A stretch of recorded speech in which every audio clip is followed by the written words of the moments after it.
So I made keycaps for this on low profile keys.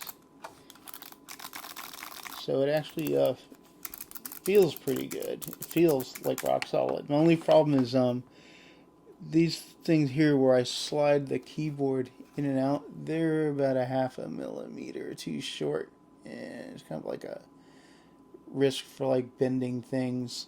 And also this USB guy, USBC, he's lining up right against the phone, so I need a little bit of relief from here to here, but it works. Only thing is I gotta bend the case a little to get this in. You know, I'll have to fix that in the print. That's usually what I do. I usually make one print, and I usually find there's some little issue that I still need to deal with. Okay. Yeah, I don't like that, what that's doing in my USB, but in any case, so yeah.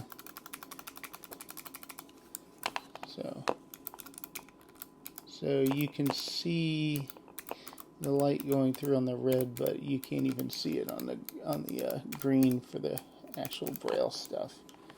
So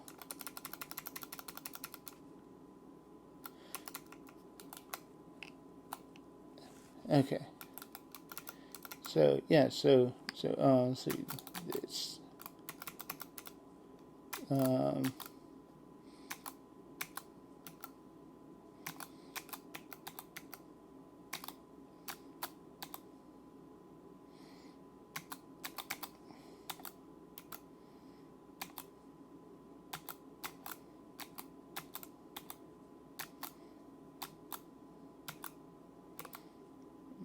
There you go.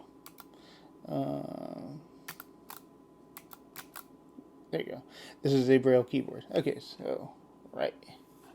So let me remove this before I mess up the USBC though. That's gonna stress it out a little bit. In any case, yeah, I need to drop these down about a half millimeter to get the stress off of it. But the case is solid. It's kind of like ridiculously thick. But yeah, yeah, I need to drop that thing down so that when the case sits in here, it's not like pushing the glass down. Yeah, still not going to make contact with the surface and drop it, but I don't like that. Anyways, that's it.